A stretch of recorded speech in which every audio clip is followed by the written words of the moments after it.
Hello बच्चा लोग, कैसे हो आप सब।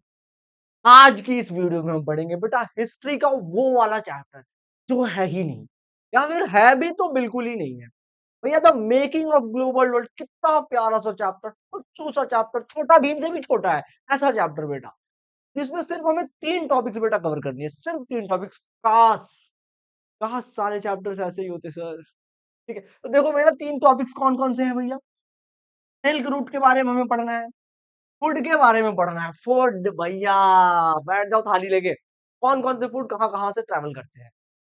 और फिर कॉन्क्वेस्ट, डिजीज एंड ट्रेड। समझ में आप लोगों को, तो इन 3 टॉपिक्स के बारे में हमें इस चैप्टर में पढ़ना है। ओवरऑल चैप्टर में आपको बता दूं मैं कि हमें ग्लोबलाइजेशन के बारे में पढ़ना है। ग्लोबलाइजेशन मतलब कि जब भी दुनिया के सारे देश एक दूसरे से कनेक्ट होते हैं और फिर उनके बीच में एक्सचेंज ऑफ आइडियाज होते हैं, वो चीज हमें कवर करनी है। तो स्टार्ट करते हैं सबसे पहली स्लाइड। पहली स्लाइड क्या कहती है सर? पहली स्लाइड कहती है ग्लोबलाइजेशन क्या है, व्हाट इज ग्लोबलाइजेशन। स्लाइड में जो लिखा है उसे पढ़ लो और मेरे वर्ड्स में भी सुन लो। ग्लोबलाइजेशन का मतलब ये होता है बेटा, when the world connects with each other, when the different countries of the world connect with each other. जब दुनिया के सारे देश एक दूसरे से कनेक्ट हो जाते हैं, उसको कहते हैं बेटा ग्लोबलाइजेशन। आज हमारा एक इंडिया का बंदा ऑस्ट्रेलिया में किसी बंदी से चैट कर रहा है, क्यों कर रहा है? क्योंकि ग्लोबलाइजेशन हो गया है। वरना आज से 50-100 साल पहले लोग मोहल्ले में ही इधर उधर देखते रहते थे। अब देखते हो इंस्टाग्राम पे क्या न्यूज आती है, इंडिया के बंदे ने रशिया की बंदी को उड़ा लिया। क्यों भैया? ये ग्लोबलाइजेशन हो गया है। ग्लोबलाइजेशन मतलब इंस्टाग्राम पे चैटिंग चल रही है, व्हाट्सएप पे चैटिंग चल रही है, चैटिंग पे चैटिंग चल रही है, बच्चे फेल हो रहा है, फेल हो रहा है, पिट रहा है, लात जूते लाठियां पड़ रही हैं। ग्लोबलाइजेशन। ठीक है, तो अब भैया देखो ध्यान से, ग्लोबलाइजेशन है क्या। सबसे पहली बात, तो globalisation is the process of connecting countries through trade. Trade से बेटा दुनिया के देश कनेक्ट होते हैं।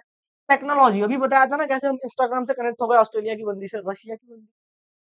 तो trade, technology, ideas and culture. समझ में आया? Globalisation is the process of connecting countries through trade, technology, ideas and culture. Is it clear? Making the global world more interconnected and interdependent. और ग्लोबलाइजेशन की वजह से दुनिया के सारे देश जो है बेटा एक दूसरे से इंटरकनेक्टेड हो चुके हैं और इंटरडिपेंडेंट हो चुके हैं। मतलब कि बहुत से ऐसे देश हैं जो कि अगर दूसरे देश के साथ ट्रेड बंद कर दें तो उनका लॉस हो जाएगा बहुत भारी, क्यों? क्योंकि वो दूसरे पे डिपेंड। तो आपको बस यही समझना है कि globalisation is the process of connecting the countries of the different part of the world through trade, technology and idea. I hope आपको समझ में आ गया होगा। और एक मजे की बात यह है बेटा कि ग्लोबलाइजेशन का डेफिनेशन बहुत इंपॉर्टेंट, आप लोग इसको कर लें। The modes of exchange in ancient world. अब आप लोग को एक और बात बता दो बेटा, कि आपको लग रहा है कि अभी जो आप जो है 30वां खा बन रहे हो, इंस्टाग्राम पे चैटिंग कर रहे हो, आपके दादा परदादा तो मोहल्ले में ही सेट करता हूँ। नहीं नहीं, आज से हजारों साल पहले भी यही होता था। हजारों साल पहले से ग्लोबलाइजेशन हो रहा है, बट स्मॉल स्केल पे हो रहा है। कैसे हो रहा है यहां समझो। तो mode of exchange in ancient world, यानी पुराने जमाने में जब हमारे पास कपड़े नहीं हुआ करते, हम पत्ते पहन के हु ला ला हु करते थे, तो उस जमाने में भी ग्लोबलाइजेशन होता। कैसे भैया? आइडियाज एक्सचेंज होते थे। दो मोड ऑफ एक्सचेंज होता था, दो तरीके से ग्लोबलाइजेशन होता था। पहला, ideas were exchange through travellers, missionaries and explorers. समझ में आया बेटा? आइडियाज एक्सचेंज होते थे, यानी कि विचार सोचने का तरीका जो है वो ट्रैवलर्स जब यहां से वहां जाते थे, जैसे हमारे इंडिया में आया था एक वास्को डी गामा, और भी बहुत से ट्रैवलर्स। मिशनरीज जाती थी, प्रिंट कल्चर वाले चैप्टर में पढ़ोगे मिशनरीज के बारे में। मिशनरीज में लोग एक जगह से दूसरी जगह जाते थे। एक्सप्लोरर्स, जो एक्सप्लोर करते थे दुनिया को, वो जब जाते थे तो अपने थ्रू आइडिया ले जाते। आगे वाली लाइन नहीं पढ़नी है। और उसके बाद, goods were exchange through trades. तो पहले आइडिया का एक्सचेंज होता था और दूसरा गुड्स का एक्सचेंज होता था। मतलब कि सामान भी एक जगह से दूसरी जगह जाता। एग्जाम्पल के थ्रू समझाता हूं कैसे भाई। पहले के जमाने में दो तरीके से ग्लोबलाइजेशन होता था। या तो हम क्या सोचते हैं, हमारे यहाँ पे कैसे खाना बनाया जाता है, ये आइडियाज हम लोग जाके बताते थे दूसरे, या फिर अपने यहाँ से सामान ले जाते थे दूसरे। तो ये दो मोड ऑफ एक्सचेंज था। पहला क्या था? आइडिया। दूसरा क्या था? गुड्स। पहला क्या था? आइडिया। दूसरा था गुड्स। और मुझको लगा है भूख, दे दो मुझे फूड। पहला क्या था बेटा? आइडिया। और दूसरा था गुड्स। और मुझको लगी है भूख, मुझको दे दो फूड। भाई क्या रैपिंग है। सेकंड हनी सिंह बनने वाला हूं। ग्लोबलाइजेशन फ्रॉम एंशिएंट टाइम्स, क्या क्या सबूत है भैया कि एंशिएंट टाइम्स में ग्लोबलाइजेशन होता? क्या सबूत है कि एंशिएंट टाइम्स में ग्लोबलाइजेशन? हाँ, देखो, remains from Indus Valley civilization 3000 BC reflect coastal trade link with West Asia। यानी कि बेटा एक ना इंडस वैली सिविलाइजेशन करके एक जगह थी, समझ लो आप लोग ध्यान से इसको, ये थोड़ा कॉन्सेप्चुअल चीज है। आप लोग हिस्ट्री 11th 12th में पढ़ोगे या फिर 6th 7th में पढ़ा होगा, तो आपको पता होगा कि आज से हजारों साल पहले भी ना हमारे भारत में लोग रहते थे। एक पूरी सिविलाइजेशन थी जिसे कहते हैं इंडस वैली सिविलाइजेशन। इस इंडस वैली सिविलाइजेशन में जब मिट्टी को देखा गया तो पाया गया ना कि इंडस वैली सिविलाइजेशन जो था वो बेटा वेस्टर्न एशिया से कनेक्टेड था। बहुत सी ऐसी चीजें इंडस वैली सिविलाइजेशन की वेस्टर्न एशिया में पाई गई, और वेस्टर्न एशिया की बहुत सी ऐसी चीजें इंडस वैली सिविलाइजेशन में मिट्टी के जब खोदा गया निकाला गया तो उसमें पाई। ठीक है, तो याद रखना कि रिमेन्स जो थी इंडस वैली सिविलाइजेशन में जो सामान बहुत सारे मिले हैं वो सारे क्या दिखाते हैं कि हमारा लिंक था वेस्टर्न एशिया के साथ, लिंक था। समझ रहे हो? दूसरा, cowrie is used as a form of currency found in China and Africa. India में बेटा करेंसी के रूप में ना कॉवेरीज को यूज होता था। अभी आप लोग क्या करो, वीडियो पॉज करके नेट में जाकर सर्च करो कॉवेरीज की फोटो। हम यहाँ पे नहीं लगा पाए हैं, मैंने बोला था तब भी नहीं लगाया। कॉवेरीज जो होते हैं ना, कॉवेरीज कॉवेरीज जो हमारे यहाँ पे यूज होते थे मनी के रूप में, आप लोगों ने सर्च कर लिया होगा, आई होप। ठीक है, ये कॉवेरीज कहाँ पाई गई? चाइना में और अफ्रीका में। ये कैसे पहुंची? कैसे पहुंची भाई? क्योंकि हम लोग लेके गए होंगे वहां। इसका मतलब क्या है कि पहले के जमाने में भी जब हुला हलाला हम करते थे, उस जमाने में भी यानी इंडिया से लोग जाते थे कहाँ? चाइना। और अब जा रहे हैं रशिया। ठीक है, तो कॉवेरीज बेटा अब पाई जाती है चाइना और अफ्रीका के देशों में। कौन से देशों में? चाइना और अफ्रीका के देशों में। जिससे पता चलता है कि ग्लोबलाइजेशन हुआ तो था। और तीसरा बेटा सिल्क रूट जो था, silk route it was very important. Silk route जो था वो हमें बताता है कि पहले के जमाने में भी ग्लोबलाइजेशन। ये सिल्क रूट क्या है सर? सिल्क रूट पढ़ने से पहले एक बार इस वाले स्लाइड को हम फिर से देखते हैं कि पहले के जमाने में ग्लोबलाइजेशन था, इस बात के क्या क्या सबूत है। पहला सबूत बेटा क्या है? Indus valley civilisation. Indus valley civilisation जब रिमेन्स को निकाला गया तो उसमें बहुत सारे रिमेन्स जो थे वो ये बता रहे थे कि भैया मैं तो वेस्ट एशिया से आया हूं। और दूसरा, हमारे यहाँ पे जो करेंसी के रूप में यूज होता था कोवेरीज, उन कोवेरीज को बेटा अफ्रीका में पाए गए हैं वो सारे, यानी हमारे ही लोग लेके गए होंगे। ठीक है? और third is silk route, third is silk route. अब आप लोग को अगले स्लाइड में बेटा डिटेल्ड बताऊंगा सिल्क रूट क्या है। सिल्क रूट, जब से तुझको देखा। सिल्क रूट क्या है बेटा? देखो, ये देख लो प्यारी सी इमेज। सिल्क रूट अब समझो। The silk route was a famous trade path that started around 2nd century BC and lasted until the 14th century AD। Silk route बेटा 2nd सेंचुरी में स्टार्ट हुआ था और 14th सेंचुरी तक रहा silk route. It is called the silk route because the silk from China was traded along this path. China से silk जो था बेटा वो इसी रास्ते से जाता था। देखो ये रहा चाइना। और राज की बात मैं बताता हूं, जब मैं जवां हुआ करता था, जब हम जवां होंगे, तो इसी सिल्क रूट से बेटा मैं ले जाता था सामान। ये देख रहा है सिल्क रूट चाइना से कहाँ जा रहा है सामान? चाइना से ये सारे सामान कहाँ पहुंच रहे हैं? यूरोप। कहाँ पहुंच रहे हैं भैया? यूरोप। इसके अलावा ये तो बेटा जो सिल्क रूट है ना, जो मैंने मार्क किया है, ये तो अपना लैंड वाला सिल्क रूट है, सी से भी कनेक्टेड थे। ये देखो सी से, ये देख रहे हो, ये देख रहे हो, ये दुचुक दुचुक दुचुक दुचुक दुचुक पहुंच गया यूरोप। फिर देख रहे हो यहाँ पे देखो, यहाँ पे देखो, यहाँ पे देखो, ये कहाँ पहुंच रहे हैं? अफ्रीका। मतलब कि जो सिल्क रूट्स थे बेटा वो लैंड के रास्ते भी थे, सी के रास्ते भी। और ये चाइना को और अपने इंडिया को कनेक्ट करते थे यूरोप से और अफ्रीका, यूरोप से और। स्टार्ट कब हुआ था sir silk route? 2nd century BC में स्टार्ट हुआ था और 14th सेंचुरी तक सिल्क रूट रहा। इस रास्ते को सिल्क रूट इसलिए कहते हैं क्योंकि ज्यादातर इस रास्ते से सिल्क के सामान जाया करते थे। सिल्क की साड़ियां, साड़ी ले लो। There were several silk routes over land and by सी।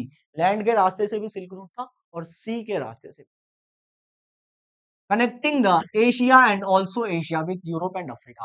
समझ में आया? तो ये चाइना को पूरे एशिया से कनेक्ट करता था, इसके अलावा एशिया को पूरे यूरोप से और पूरे अफ्रीका से। Apart from silk, other goods also travelled by this route. Silk के अलावा और भी सामान इस रास्ते से होके जाया करते थे, जैसे कि Chinese pottery, Indian spices and textiles. India के मसाले, इंडिया के कपड़े और चाइना की बनी हुई पोट्रीज, मतलब होता है घड़े। घड़े समझते हो ना आप लोग? तो ये सारे सामान जाते थे। कल्चरल एक्सचेंज भी होता था बेटा सिल्क रूट के माध्यम से। मतलब ना सिर्फ सामान जाते थे, ना सिर्फ गुड्स जाती थी, बहुत सारे बुद्धिस्ट मिशनरीज, यानी बौद्ध धर्म को मानने वाले बहुत सारे मॉन्क्स जो होते थे, वो इंडिया से चाइना, चाइना से इंडिया, इंडिया से चाइना, चाइना से इंडिया टुच टुच करते रहते थे। तो ये था बेटा सिल्क रूट। तो एक बार ध्यान से सुनो, ध्यान से एकदम कान में हेडफोन लगा के सुनो। सिल्क रूट स्टार्ट कब हुआ था? Second century BC. खत्म कब हुआ? 14th century AD. Silk route जो था वो लैंड के रास्ते से भी था, सी के रास्ते से।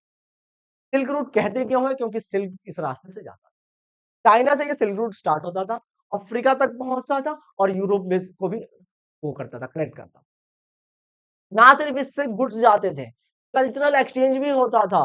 यानी कि इंडिया के बहुत सारे बुद्धिस्ट रिलीजन को मानने वाले लोग चाइना जाते थे और चाइना से इंडिया आते थे। इस तरह एक्सचेंज ऑफ रिलीजन होता था। क्या होता था? एक्सचेंज ऑफ रिलीजन होता था। और आज के जमाने में ग्लोबलाइजेशन से क्या हो रहा है? Exchange of corona. बच्चों के स्कूल बंद हो रहे हैं, फिर बच्चा कह रहा है जिंगा लाला हूँ। तो अब हम देखेंगे बेटा कि हमने तो सिल्क रूट के बारे में पढ़ लिया। फूड ट्रैवल हमें पढ़ना है, फूड ट्रैवल यानी कि खाना एक जगह से दूसरी जगह कैसे जाए। Christopher Columbus discovered America in 15th century. Christopher Columbus नाम का एक घुमक्कड़, जिसे घर पे लोग आवारा कहते थे, कभी कभी ना आवारे भी अच्छा काम कर जाते। तुम लोग भी इसी उम्मीद में रहना, किसी ना किसी दिन अच्छा काम तो कर। क्रिस्टोफर कोलंबस ने क्या किया बेटा? 15th सेंचुरी में अमेरिका की खोज की। 15th सेंचुरी के पहले क्या था? अगर आप दुनिया का नक्शा देखो तो अपना नॉर्थ अमेरिका और साउथ अमेरिका बिल्कुल ही अलग है, बिल्कुल ही अलग। यूरोपियंस के लिए ना नॉर्थ अमेरिका और साउथ अमेरिका जैसा कुछ होता ही नहीं। वो लोग जानते ही नहीं थे कि कोई नॉर्थ अमेरिका और साउथ अमेरिका। तो हुआ क्या बेटा कि जब उस जमाने में जब अमेरिका का डिस्कवरी नहीं हुआ था, तो यूरोप बहुत ही भूखा, नंगा, गरीब, भिखारी हुआ करता। समझ में आया? फिर क्या हुआ कि क्रिस्टोफर कोलंबस नाम के एक घुमक्कड़ ने 15th सेंचुरी में अमेरिका की खोज कर। जब अमेरिका की खोज हुई तो यूरोपियंस ना बिल्कुल ही खुश हो गए, नाचने लगे, जश्न की तैयारी करो, क्योंकि वहां से potatoes, tomatoes, chillies, sweet potatoes, soya, groundnut, maize, मुंह में लार तो नहीं आ रहा आप लोग के? ये सारा क्या हुआ बेटा? अमेरिका से एशिया में पहुंचा और यूरोप में पहुंचा। मतलब आज के जमाने में जब हम आलू खाते हैं तो हमें अमेरिका वालों को थैंक यू बोलना चाहिए, क्योंकि ये आलू बेटा अमेरिका की खोज होने के कारण ही इंडिया या फिर पूरे एशिया में पहुंच पाई, पूरे यूरोप में पहुंच पाई। याद रखना, आलू, टमाटर, आहा टमाटर बड़े मजेदार, लाल लाल टमाटर बड़े मजेदार, potatoes, tomatoes, chillies, sweet potatoes, soya, groundnut, maize, भुट्टा, समझते हो? भुट्टा। तो ये सारी चीज बेटा अमेरिका से एशिया पहुंचे। उन सारी चीजों के नाम याद रखोगे, एटलीस्ट टोमेटो, पोटैटो, मेज, चिल्ली, ये सब तो याद रखना, सोया। ये सब किसकी देन है? अमेरिका की देन है। नूडल्स यूरोप से बेटा चाइना पहुंचे। सॉरी माफ करना, गलत। यूरोप अपने नूडल जो थे वो चाइना से पहुंच गए यूरोप। चाइना से कहां पहुंचे? यूरोप। और यूरोप में नूडल्स को नए नाम से जाना जाता है, जैसे कहते थे स्पैगेटी। क्या कहते थे बेटा? स्पैगेटी कहते थे। चाइना से ये नूडल्स पहुंचे। ये तो बच्चे ऐसे आंख बंद करके बता देंगे, और कोई पूछे तो नूडल्स कहां से पहुंचे, क्योंकि नूडल्स जब हम देखते हैं ना तो हमारे दिमाग में चाइनीज आ जाते हैं, आते हैं ना। तो नूडल्स चाइना से कहां पहुंचे? यूरोप पहुंचे। पास्ता, भाई अब मुझसे नहीं रहा जा रहा, अब मैं वीडियो पॉज करके खाऊंगा। पास्ता जो है वो अरब से कहां पहुंचा? यूरोप। यूरोप के एक सिसिली नाम का आइलैंड था, आइलैंड था एक यूरोप का। एक्चुअली इटली का आइलैंड है। तो सिसिली नाम के आइलैंड में पास्ता अरब से पहुंचा। ठीक है, तो ये वो खाने थे बेटा जो ग्लोबलाइजेशन की वजह से दुनिया के अलग अलग पार्ट्स में पहुंचे।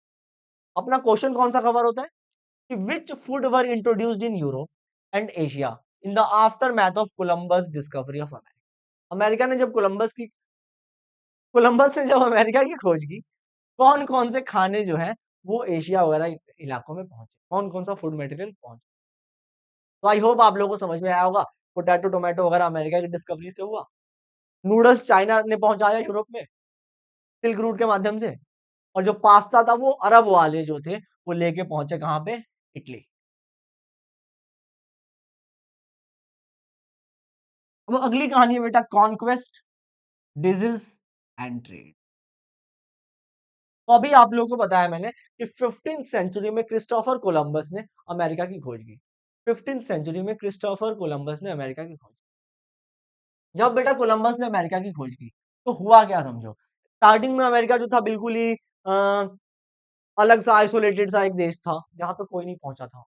15th सेंचुरी में कोलंबस ने खोज कर दी। तो अमेरिका को ना एक नए नाम से जाना गया, न्यू वर्ल्ड। न्यू वर्ल्ड के नाम से अमेरिका को जाना।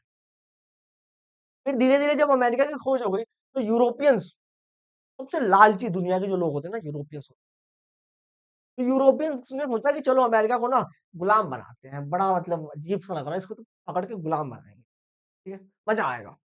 यूरोपियंस पहुंचे अमेरिका। और अमेरिका आप कैसे पहुंचे भैया? अमेरिका वो ऐसे पहुंचे कि उन्होंने अमेरिका को गुलाम बनाने के लिए बड़ा ही मतलब कोई फनी सा चीज किया। देखो ध्यान से, the most powerful weapon of Spanish concurrence, the most powerful weapon of Spanish concurrence was not conventional military weapon and army। Spanish लोगों ने अमेरिका को कॉन्क्वेर करने के लिए, यानी अमेरिका को जीतने के लिए, किसी कन्वेंशनल मिलिट्री वेपन का यूज नहीं किया।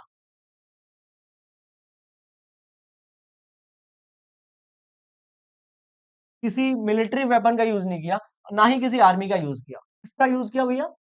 जर्म्स, वायरस का यूज किया बेटा, जर्म्स का यूज किया। स्मॉल पॉक्स नाम के एक जर्म्स का यूज किया, जो कि लोगों के अंदर चला जाता था। जैसे कोरोना आप लोग समझते हो, कैसे कोरोना के टाइम पे हम लोग घरों से बाहर नहीं निकलते थे, 2 गज की दूरी, मास्क है जरूरी, करते थे ना भैया। तो वैसे ही स्पेनिश लोग जो थे, वो अपने साथ कुछ ऐसे लोगों को ले गए जिनको स्मॉल पॉक्स हुआ था, और इन लोगों को ले जाकर अमेरिका में छोड़ दिया। बोला हमला, और हमले में जा कौन रहा है भाई? इमेजिन करो, हमले में जा कौन रहा है? हमले में हम जैसे लोग जा रहे हैं जो आराम से जाके ऐसे पकड़ ले रहे हैं। तो ये सब चीजें हो रही है वहां पे। अब क्या हुआ कि जब अमेरिका में स्मॉल पॉक्स लेके पहुंचे स्पेनिश, तो American, the original American people had lived in isolation for centuries. America के जो लोग थे वो लंबे टाइम तक आइसोलेशन में रहते, वहां पे कोई पहुंचा ही नहीं था अमेरिका में, ये लोग आइसोलेशन में रहते। They had no inbuilt immunity, उनके अंदर इम्यूनिटी ही नहीं थी against the disease that came from Europe. Europe से जो भी बीमारियां आई थी उनके खिलाफ उसमें इम्यूनिटी ही नहीं आई थी। अगर ये बेटा स्पेनिश लोग दिल्ली आ जाते ना, मैं कसम से बता रहा हूँ, हमारे दिल्ली वाले ना स्मॉल पॉक्स को खा जाते, ये मोमोज को खा जाते हैं, चटनी को खा जाते हैं, क्लोथिंग खा जाते हैं, कुछ भी खा जाते हैं भाई, इनको कुछ नहीं होता। पॉल्यूटेड हवा में सांस ले रहे हैं, कुछ नहीं हो रहा इन्हें, कुछ नहीं हो। भैया स्मॉल पॉक्स लेके ये पहुंच गया अमेरिकन के पास, और अमेरिकन बेचारे लंबे टाइम तक आइसोलेशन में जी रहे। वो अमेरिकन, अब क्या हुआ कि उनको बीमारी पहुंचते उनके अंदर कोई इम्यूनिटी थी ही नहीं, तो वो बेचारे बीमार पड़ने लग गए, और बहुत ज्यादा American. Smallpox proved deadly killer. These germs were more dangerous as compared to guns. It killed many Americans and had colonized the America. और इसकी वजह से क्या हुआ कि सारे अमेरिकन, बहुत ज्यादा अमेरिकन मारे गए, और जो बच गए वो बेचारे घरों में छुप गए। ऐसे करके स्पेनिश लोगों ने अमेरिका को कॉन्क्वेर कर लिया, अमेरिका को अपनी कॉलोनी बना ली। What was the most powerful weapon for the Spanish conqueror? तो स्पेनिश लोगों ने कौन सा वेपन यूज किया भैया? Small pox. आहा, टमाटर बड़े मजेदार। अमेरिका बेटा क्या हो गया? गुलाम हो गया। World changed after the discovery of America. तो अमेरिका कॉलोनाइज्ड हो गया, लेकिन हाँ, अमेरिका की डिस्कवरी ने ना दुनिया को बदल के रखा। अमेरिका की डिस्कवरी ने दुनिया को कैसे बदल के रख दिया? It brought new crops, America की डिस्कवरी से नए नए फसल आए, animals and goods between the American, Europe and Africa.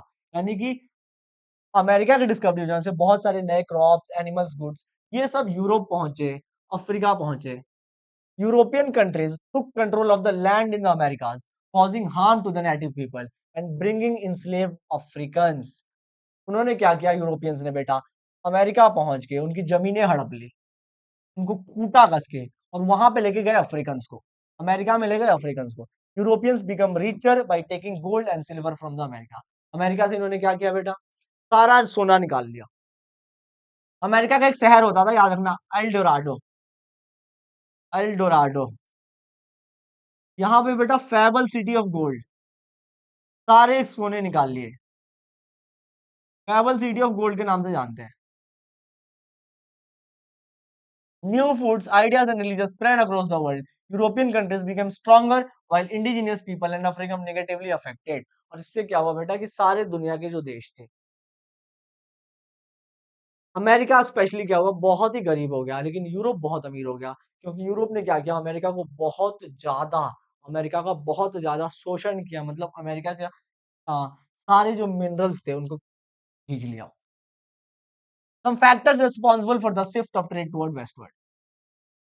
तो ये हम लोग अब तक की कहानी पढ़ रहे हैं कि अमेरिका के बहुत सारे सिटीज में कुछ आप लोग यहाँ पे एक और बात याद रख लेना जो यहाँ पे मेंशन नहीं, कि अमेरिका के बहुत सारे सिल्वर्स यूरोप ने क्या किया, खींचे थे। अमेरिका का एक शहर था पेरू, पेरू में क्या हुआ था बेटा, पेरू में सिल्वर के बहुत सारे माइंस थे, तो इन्होंने क्या किया, वो सारा सिल्वर वहां से खींच लिया, पेरू से सारे सिल्वर जो है उन्होंने खींच लिया। तो ऐसे करके अमेरिका के जितने भी मिनरल्स थे उन सारे मिनरल्स को निकाला वहां से और यूरोप ले गए, और ऐसे यूरोप बहुत ही अमीर हो गया। और सबसे ज्यादा अफेक्टेड कौन हुआ, अमेरिका अपना, नेगेटिवली अफेक्टेड। तो कह रहा है कि कौन कौन से वो फैक्टर थे जो रिस्पॉन्सिबल है पूरे ट्रेड को वेस्टवर्ड शिफ्ट करने में। यानी वेस्ट समझते हो ना आप लोग, वर्ल्ड के मैप में देखो तो यूरोप जो है वेस्टर्न साइड में आता है, पूरा ट्रेड वेस्टर्न साइड में हो रहा था। अभी आप लोगों को बताया कि चाइना से स्टार्टिंग में, सब सेकंड सेंचुरी से स्टार्टिंग में 14 सेंचुरी तक क्या हुआ था, चाइना से चीजें जा रही थी यूरोप में। अब अचानक अब के जमाने में अगर बच्चों से पूछा जाए तो सामानें कहाँ से आती है, तो कहेंगे भैया यूरोप से आती है। क्यों यूरोप से आती है सामान सारा, यूरोप से इसलिए आता है बेटा क्योंकि यूरोप ही आजकल ट्रेड का सेंटर बन चुका है। ये कैसे हुआ, कुछ ऐसे हुआ बेटा कि China and India was pre eminent in Asian trade, ये ना एशिया के ट्रेड के बॉस थे। But from 15th century China restricted its overseas trade, China ने क्या किया, अपना सारा ओवरसीज ट्रेड बंद कर दिया। China reduced the role, China का जो ये रेड्यूस रोल हुआ था, and rising of America gradually move the centre of the world towards westward. तो दो रीजंस थे बेटा जिससे वेस्ट में पूरी जो पावर थी वो वेस्ट में शिफ्ट हो गई, पूरा ट्रेड का सेंटर वेस्ट में बन गया। ये दो रीजन थे। पहला रीजन क्या था, पहला रीजन ये था कि वेस्टवर्ड नेशंस ने क्या किया था, अमेरिका की डिस्कवरी की थी और अमेरिका से सारे रिसोर्सेज एक्सप्लॉइट कर लिए थे, अपने देश लेके आए थे। तो ये एक रीजन था। और दूसरा रीजन कि चाइना जो कि पूरे वर्ल्ड ट्रेड का सेंटर हुआ करता था, उसने अपना देश पूरा लॉक कर दिया। कब लॉक किया सर, 15th सेंचुरी में। तो अमेरिका, ये चाइना का अपने देश को लॉक कर देना और अमेरिका की डिस्कवरी हो जाना, these are the two factors जिसकी वजह से पूरा ट्रेड जो है वेस्टवर्ड। बस अब चैप्टर बेटा खत्म हो गया। अगर आप लोग सरप्राइज्ड हो तो you should not be surprised, आपको सरप्राइज नहीं होना चाहिए। चैप्टर एक्चुअली में इतना ही छोटा था, इसमें इंपॉर्टेंट चीजें जो है बेटा वो आप लोगों को यहाँ पे स्लाइड्स में दिख गई होंगी। स्लाइड्स में जो क्वेश्चंस आप लोगों को कराए गए हैं, ये वाला क्वेश्चन पैन ने कैसे कॉन्क्वेयर किया था, और दूसरा जो क्वेश्चन था बेटा वो सिल्क रूट, ये सिल्क रूट वाला क्वेश्चन। ये दो क्वेश्चंस आप लोग कर लेना, समझ में आ रहा है आप लोगों को, तो ये दो क्वेश्चन आप लोग इजीली कर लेना। On this note only chapter is over, और ऐसे ही आपको मजेदार वीडियोस मिलते रहेंगे। कमेंट करके जरूर जाना यार, अगर वीडियो देख रहे हो तो कमेंट करने से आपको थोड़ी बहुत मुझे एनर्जी मिलती है। कोई फनी पॉइंट हो उसको भी कमेंट करना, और कुछ सजेशन देना हो उसको भी जरूर करना। पढ़ते रहो, खूब मन लगा के पढ़ो, keep watching and share the videos in your friends. Bye everyone, आप लोग अपना ख्याल रखो।